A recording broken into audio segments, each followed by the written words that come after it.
Hi, welcome to my channel. Today I want to talk about persisting when either nothing is happening or the opposite is happening. Should you persist? What do I really mean by persisting? Let's just talk about this, maybe give you some motivation. Okay, so I am an author and I am a coach. All of my coaching is available on my website. Just pop along, have a look, ask me a question if you're not sure what you want to book or if you want to book. There's also a members area on my website. Admittedly, I know that it can be a little bit overwhelming when you can join for absolutely for free and you get about 75% of the modules for free, or you can pay £10 a month, become a premium member, get access to meditations and subliminals and also some courses on there. I add a course every 6 weeks or so there's always fresh courses on there and they're always there for you to refer back to them once you've done them. I've had this members area for a very long time and I have over the time not really known where I've gone with it, which way to go with it. I made the decision to start adding courses and meditations and subliminals because I thought they would be most useful to people. But over the time, I have built up so many modules there and there's about 250, 260 modules in there. And I do get that it can be a little bit overwhelming when you go in. There is a section that says, just joined, where to start, which is better to follow that. But what I would suggest that you do, if you go in there and you do feel overwhelmed, is to go, okay, there's a favourites section. I can add modules to my favourites. So let's just go through the things that interest me, the categories, it's all categorised, go through the categories, see what interests you and add some things to your favourites. That's just my tip to you, and I don't have that on there. I just thought about that. I was talking to somebody the other day who was really overwhelmed by everything in there.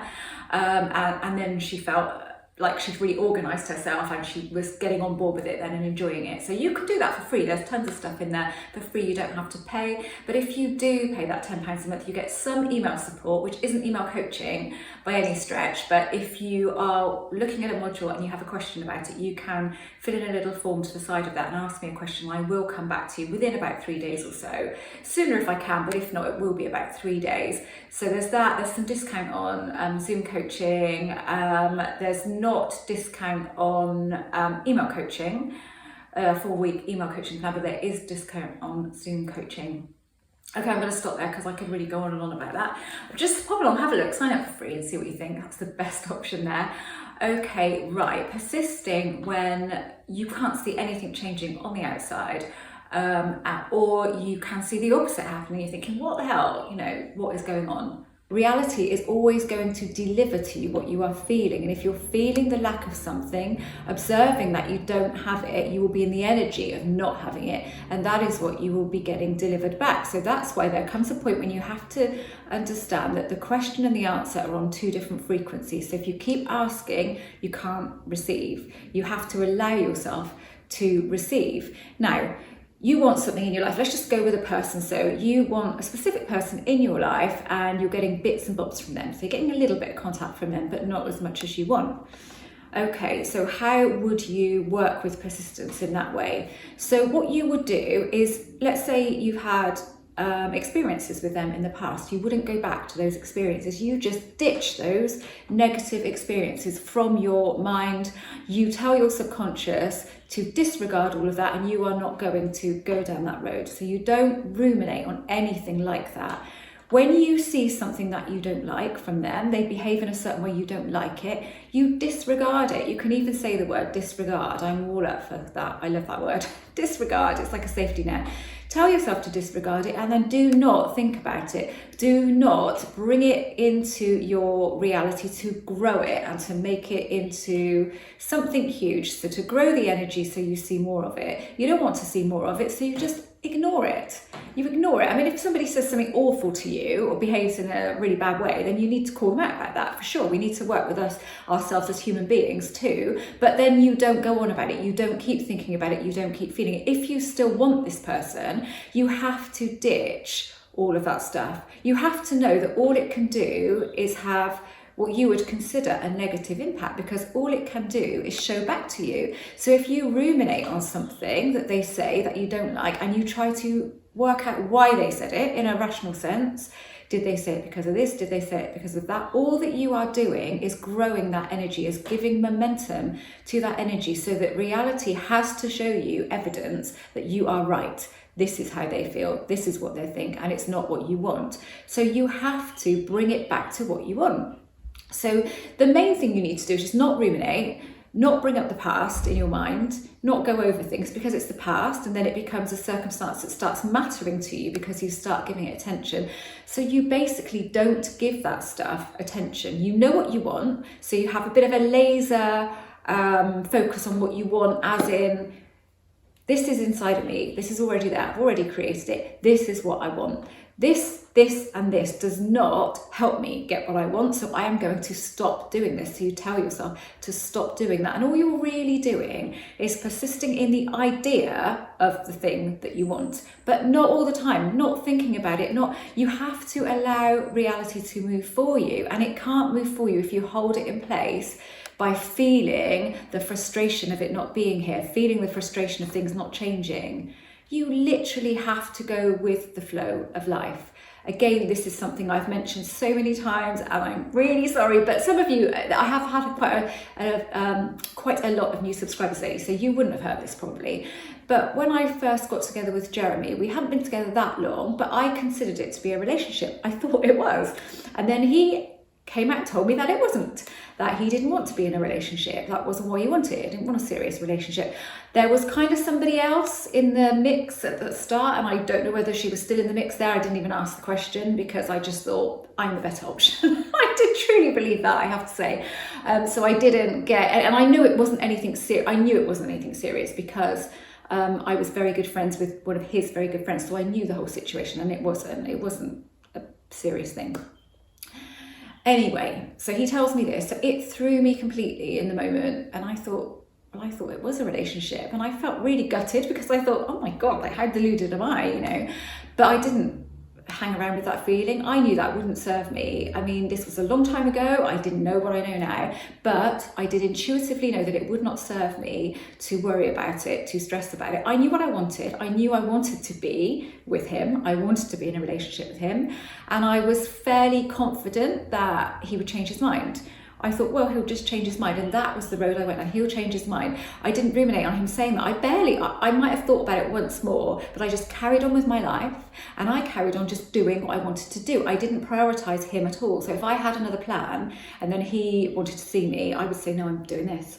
I never ditched anything for him. So I prioritized my life at that moment. And to be honest, I'd come out of a long-term relationship, so it was probably the best for me at the time. And I just carried on doing what I did, enjoying my life, knowing that there was a strong possibility that he would change his mind. But I did think to myself, well, if he doesn't, he doesn't. At the moment, I'm enjoying his company, so I'm just going to go with that. So I didn't ruminate on that. I didn't think about it. I didn't wonder why he said it. I didn't think, oh, is he getting serious with this other person? Is there something going on there? I didn't think, well, maybe because he was... Some people would have said, oh, he's out of your league. I didn't think that at all because I never used to look at things like that. But he was a businessman at the age of 21. So he was 24 when I started seeing him, and he'd done really, really well for his age, very ambitious. I was working in the shop. I didn't particularly have any ambition at that moment. I didn't know what I wanted to do with my life, but I didn't feel the need to push myself or anything like that. I was just enjoying life as it was. I wasn't ambitious back then, I have to say I wasn't. So looking at us, we were two completely different kinds of people. But I didn't think about that either. I didn't think, does he not think I'm good enough for him or anything like that? So not that long after, he did. I could kind of tell that things were getting more serious. I thought, this is a relationship, but if he wants to deny it, that's up to him, but it is.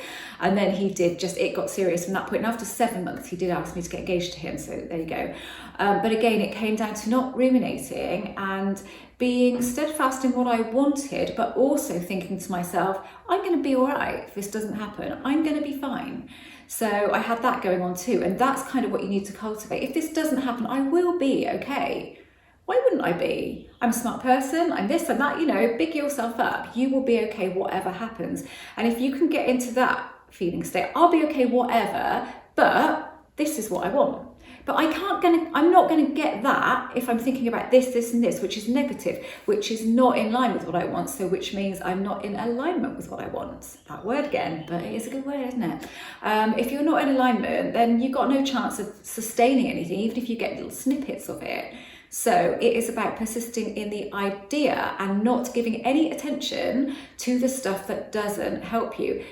Now and again, you're going to do that. I do that now and again, but you just stop yourself. You pull yourself back from it and think, no, it won't serve me. This will not help me get what I want, so I need to stop. So you need to nudge yourself out of it, and that's either by just saying those words to yourself or giving yourself a switch word, which is just any word that you choose that just knocks you out of it in the moment, reminds you to start thinking differently. Only focus on the good, only focus. So if, for instance, something good happens between you, really give that momentum. Go, that was so cool, that was really nice, that felt really great. Really give that momentum and think about that. Build that within and don't build the other stuff. It's building the stuff that you don't like within you, builds it into reality. So you're going to see it back in your reality, because what else can happen? Because that is what you are putting out there, and the frequency you put out is what you are going to get back. So you can persist in the idea. Do not persist in the trying to manifest something, because trying to manifest, again, is asking. You're asking still. And if you're asking, you're on the frequency of asking. You are not on the frequency of receiving. So there comes a point, if you're doing any techniques or anything, which, by the way, none of that's necessary because it's all energy. That's all it is. But if you are doing that and you want to do that, and it's quite nice to do that for a couple of weeks, isn't it? To give yourself that job to do. When I've done this, I've done all that I need to do. Now you cultivate the assumption that you've done enough, because you've created it. As soon as you desire something and feel it, you create it anyway. You create it inside, and then it shows up on the outside, because this is how this works. This is how life works. And you may think, I used to say, oh, it's irrational. And it is irrational to our human mind, but actually to reality it is completely rational, because this is how reality works. So if you try and think of it like it is rational, actually, it's just my mind that can't kind of get on board with it, because we're human beings and we see things in black and white, but actually it is rational. It's quantum, it's rational. Okay, rational to reality. We just don't understand that, but we don't need to understand it. That doesn't matter. So I hope this was useful. So persisting in something, the idea of something, really just means ditching all of that stuff that is not going to help you, that is not going to help you come in alignment with that. Just ditching that. Even if you can't start telling yourself a different story, just ditch the old story. It's all you really need to do. You don't need to tell a new story. Ditching the old stuff will allow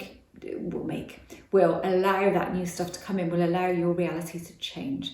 Anyway, I hope this was useful. Thank you so much for watching. If you haven't subscribed to this channel, I'd love you to do that. By the way, I do often get, not often actually, that's a lie, I occasionally get a comment saying, sort your mic out. Well, no, because I just use an old iPhone to film these things, and I'm not going to invest in anything else, because my YouTube stuff, whilst I am considered a YouTuber, I guess, it's not my main focus. So it's just something I do because I enjoy, and it's great being able to talk to people that are like-minded and all of that. I love all of that. Helps my business, of course, but it's not my main focus, and I'm sorry if the sound isn't completely up to scratch, but it's not a professional setup here.